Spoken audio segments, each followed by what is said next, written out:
Welcome to Florida summer, where it is now officially so hot that I hate where I live.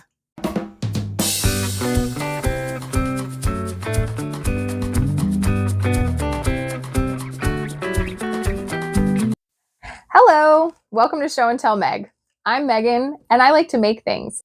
As someone who has lived in Florida their whole life, but I still like to knit sweaters, I have acquired quite a few workarounds for the heat to keep me knitting and still be making things that I want to wear and could possibly even wear in the summertime, depending. Knitting for Florida heat tip number one is to embrace using fingering and lace weight yarn. This is something that I fought hard for the first several years of knitting, simply because worsted weight and DK weight, there are so many amazing patterns out there that are made for this size of yarn, and the yarns are beautiful. They are generally, I find they can be less expensive. I don't know why that is, if it's just because there's so many on the market. But I find I can get a worsted weight quantity of yarn sometimes cheaper than I can get a fingering weight or a sport weight or things like that. And also, as a newer knitter, I liked that I could slap things out. I did not want to spend months and months and months on sweaters. I loved that I could knit a worsted weight sweater in maybe a month, maybe 2 months, when I wasn't super great at knitting yet, like not very fast. So while the designs and the speed are super tempting, my worsted weight sweaters do not get worn very much, except for in the wintertime, because it is just too hot here. Once I kind of accepted that, I started making a lot more fingering weight sweaters. I try, or used to try, to have a heavier weight sweater and a lighter weight sweater on the go at all times, and then I could pick and choose which project I wanted to use at a time. And now I have honestly been mostly doing fingering weight sweaters because I know that that's what I can wear year round a lot easier than I can the thicker weight ones. So I have a stack of examples of things that I have knitted, and I can tell you a little bit about the yarn that I used for each one. This sweater is the Emily cardigan. I knitted this several years ago. This was actually one of my first fingering weight sweaters I ever made, and I still wear it today. It is Valley Yarns Charlemont. I know it's called Charlemont, which is a wool, merino wool and silk blend. It's also black, which generally black in the heat doesn't go that great together, but I find that this is, you can kind of see, like, the gauge isn't crazy tight. You can still see through that a little bit. And wool has kind of magical properties. It will wick heat away from your body as you wear it. So it'll keep you warm in the winter, but it'll keep you cool in the summer. So they say you still have wool on your skin. It's not going to keep you cool, but it's not going to have you overheat. I would not wear this out of my car, out of the air conditioning. But in the air conditioning, this is just the perfect lightweight cover up if I get a little chilly. Because if you are from here, or even if you're not from here and you know, you're out in the heat and then you go inside, we all have air conditioning on and it is cold. Otherwise, you would just want to die of how hot it is. So this sweater has served me very well for years because of how light it is. I don't know how you can, can you tell? I don't know if that comes across in a video or not, but it's just nice and lightweight. I think that this took like 1,200 yards of fingering weight. So this was a great option. This is also cropped and 3/4 sleeve. I find that the shape of the sweater itself can make a big difference because I don't have something super long covering extra of my body than it needs. And 3/4 length is kind of the perfect length. I don't know what it is about that last like 6 inches of your arm, but that is the difference between me being comfortable and me being sweltering hot. This is actually a store-bought sweater that I picked up at a thrift store. It's from Talbot's, but it's a lace weight-ish. Maybe it's a little thinner than lace weight. It's machine knit. And this is made out of linen. And so this is just, it's very drapey and it has that nice t-shirt kind of vibe. But because of the shape of it, this pulls away from your body I find this to be very comfortable. I can wear this even in the dead of summer and I don't want to die. So that's always a good thing. And this sweater is one of my absolute favorites. This is knit in Art Yarns Milano, which they listed as a sport weight. It's a fingering weight. It is not sport. I can 100% vouch for that. But the color of this and everything, it's 3/4 sleeve. It is slightly cropped, like right at my natural waist. It's also very lacy, which that's going to come up in the video a little bit. But this sweater is another that I could feasibly wear this. Even though this is a wool yarn, I could wear this outside and I would not want to rip it off of myself within 10 seconds. So that's always a good sign. So my first tip, just embrace the fact that you're going to need to go with thinner yarns. It can be wool, but it still just needs to be something very thin. The thicker something is, particularly with wool, the more insulating it's going to be. And that's something that you just need to keep in mind. Tip number 2 for knitting in the crazy heat of Florida is going to be to pay attention to your fiber content. If you're thinking tropics, you want to think plant fibers. That is just kind of the way that life is. I don't always love the experience of knitting with plant fibers, but if I want to be able to wear something in the summer, it's just a fact of life for where I live. First off, I have the king of warm weather fibers, linen. And while it's not as common in yarn as wool and cotton and things like that, it's a magical fiber. Linen not only keeps you cool, it also works as like a natural air conditioner. Like it will wick moisture away from your body, but then it dissipates the moisture. So it does not breed bacteria if you sweat into it. The sweat will actually help as the wind then blows through the fibers of the linen. It will cool your body down and it won't smell. It doesn't hold on to the odors and bacteria. It's antibacterial just like wool is. So this is actually the yarn that I'm going to be using on one of my next projects. I have already made my swatch. I'm going to be making the solstice tee because I just really like this color. I love linen and I've never made a t-shirt like that. And so I thought it would be fun to give it a try. But yeah, linen is going to be the absolute king when it comes to warm weather fibers. This is a fingering weight linen that I ordered from Lion Brand last summer. But I also found a pretty great source for lace weight linen. And I know that kind of sounds daunting to knit something in lace weight. But again, if you're thinking about the heat, if you live in a place like this, if you live in the tropics and you still like to knit sweaters, then sometimes it's just what you have to accept.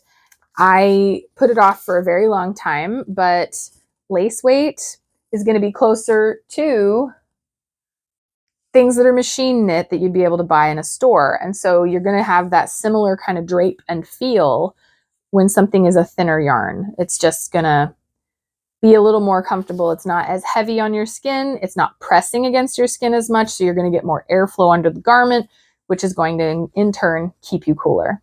The next fiber that is perfect for the heat and humidity of Florida is cotton. This is knit out of Milla Mia Naturally Soft Cotton, and it's a fingering weight, really nice and drapey, very light and airy. It's just everything that you want in cotton, to be perfectly honest. It's soft. It is not rough at all. This tends to breathe reasonably well, even though, as you can see, like this is the Dahlia cardigan. It's got a lot hanging on there. It's got a drapey front. It's got 3/4 sleeves. Cotton in general just makes a great warm weather fiber. It's going to breathe way easier than anything made out of wool. This is made out of Lion Brand Cotton Ease, which is actually a blend. It's 50% cotton and 50% acrylic, I think. Yeah. And this, I believe, is marketed as a worsted weight. I knitted this sweater several years ago and it does just fine in the heat. And then this one is a cotton and linen blend. This is Fibra Natura Good Earth Adorn. And it's 47% linen, 53% cotton. And I picked up a sweater quantity of this. This is also a size 4 yarn. I think this one on Ravelry lists as a DK. But Even though it's DK, it's still cotton and linen. So you're going to get kind of the best of both worlds as far as the properties of those fibers. So I would 100% still knit something that I could wear in the summer out of this because of the yarn that is making it up. The last fiber that I'm going to mention is rayon. So this is actually a bamboo rayon from Silk City Fibers. It's called Bamboo 7. It's listed as a sport weight, but seriously, plant fibers tend to not poof up like wool does. So you're definitely going to want to always do a gauge swatch on these. This one, though, I'm kind of treating like a fingering weight, and it's working perfectly. I actually just finished a project in this. But yeah, rayon, it's not going to be as light as cotton and linen, but it is still made from plants. So it's going to breathe a little better. Knitting with plant fibers can be awesome for the heat of the summer, but there is something that you want to keep in mind while you're knitting it, that plant fibers have a tendency to grow. They don't have the spring back that wool has. And so on a wool sweater, when I knit something that has negative ease, I know that it's going to spring in and out according to what I need it to do to fit me. Plant fibers are probably going to feel a little more snug at first, but over time, as you wear them, they grow, but also as you wash them and wear them over time, they will grow. So it's definitely something you want to keep in mind. Maybe make something a smidge shorter than you want it to be, maybe a smidge tighter than you want it to be at first, just knowing that over time of the garment's life, it is going to get looser and looser. Plant fibers do also have some different behavioral properties while you are actually knitting with them. If you're used to wool, plant fibers can be a bit of a headache at first, to be perfectly honest. They are not going to grip themselves like wool does. You know, wool is hair, and hair mats as you make it. All the little fibers, they're going to kind of mesh together, and they're going to have some grip, and they're going to stay. Things like cotton and linen and rayon, they're not going to do that. They, particularly rayon, I can say this 100% from the project that I just finished, it is extremely slippery. And so it is going to be very easy to drop stitches. It's something just to keep in mind. I will say, as I progressed on my rayon sweater, at first it was very hard, but I got the hang of it as I went. So you can actually track my progress. The stitches look much more consistent towards the end of making that than they did at the beginning, because I was dropping things left and right. So it's just something to keep in mind, that you're going to have a little bit more concern. It's not the end of the world, though. It is absolutely doable. Just take your time and go a little slower than you would with wool. And tip number 3 is going to be to prioritize lace designs in the sweaters that you pick.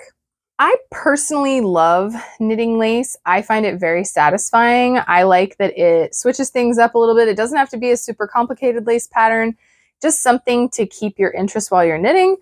But it also serves a double purpose, because it's going to create more holes in your sweater, and so therefore air is going to be able to flow into it better. So I made this years ago, and I still wear it regularly. This is a Hetty cardigan, and as you can see, it is an all-over lace design.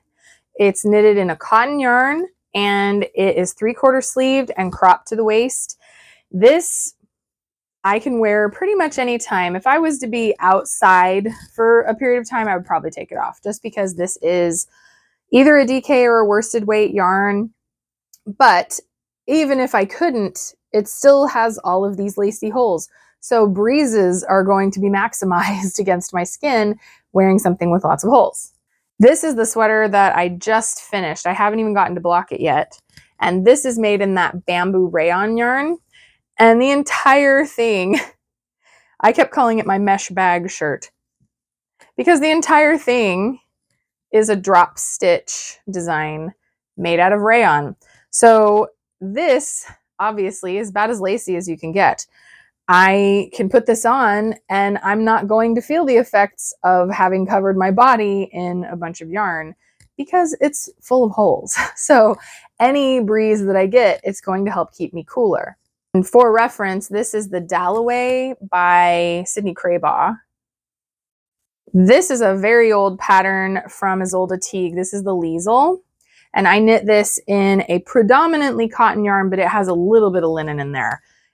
So even though this is a thicker yarn, it's lacy the entire way through. So if you're noticing the trend, I like knitting lace, and I find that I can wear lace a lot more often in Florida than I can any other kind of thing that would be stockinette all over myself.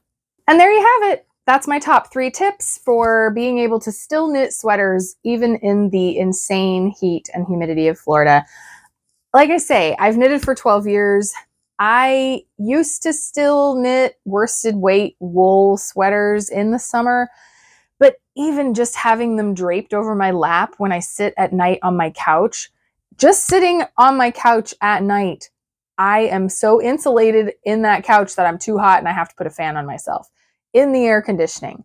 Summer here can be brutal, and you don't want to put anything on your body that's going to make that even more unpleasant than it already is. At the same time, I love to knit, and I don't want to be completely missing out on wearing the things that I've made just because it's so hot outside, when I can pay attention to these 3 tips and make sure that I make things that would be useful even in this time of year.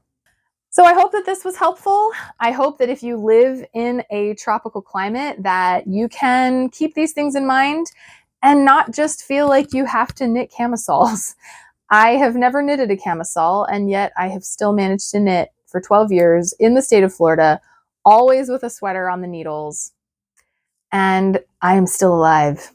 I hope that you liked this video. I hope that it's useful to you. If you liked this video, please do give me a like and subscribe to stick around. I have lots more tips and projects coming in the future, and I would love to share them with you. Until then, happy knitting!